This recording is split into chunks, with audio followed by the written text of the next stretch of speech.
Tonight's Local Edition, I'm Brad Pomerantz. Thank you for joining us. Today we're joined by Andy Melendrez. Andy is a member of the Riverside City Council. Sir, thank you so much for joining us. Good to be here. Riverside has been walloped by this economic recession more than many other regions in California.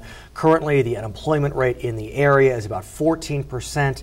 And if you consider part-time workers and underemployed, it can be closer to 20%.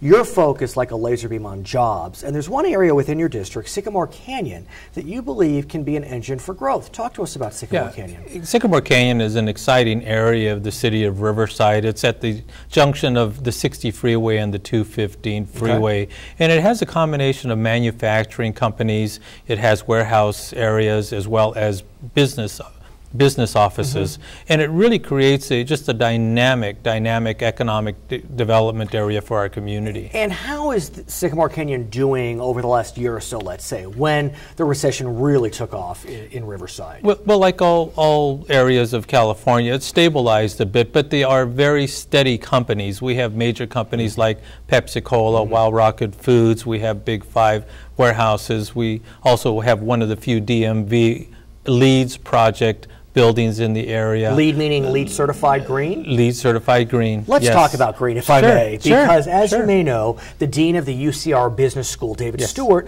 recently came out with a report. It was a report set up on consensus by several members of this community, and he was looking at the future of Riverside economically, and he believes that one of the ways Riverside can be an economic engine is to turn into a green machine. And he means green technology, green businesses.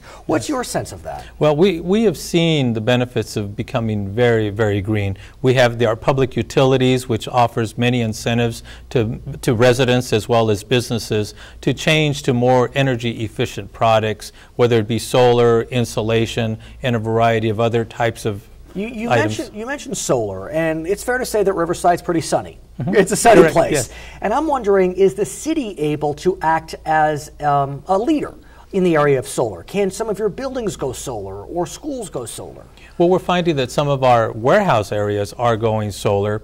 We also, many of our parks have gone solar. Some of our affordable housing units have gone solar. But what about city buildings? City buildings, well, City Hall is solar. I don't know if you know that solar provides 25 to 30% of our energy at City Hall.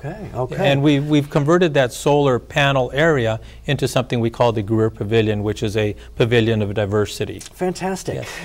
David Stewart, the dean, also talked about another potential engine for growth here in Riverside, and that is looking at the medical fields.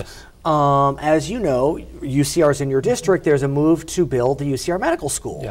What's your sense? Do you agree with Dean Stewart that medicine and medical businesses can be an engine for growth? We're very excited about the medical school, and it will not only be good for the city of Riverside, but for our region. As you know, there have been surveys that have been completed that show that we are short in the Inland Empire on doctors. So having sufficient doctors to meet the need in our Inland Empire area is vitally important. But what it also does, it broadens the opportunity for medical services and medical services for the low income. That being said, the UCR Medical School has not broken ground, and there's some concern whether the funds can be raised for it.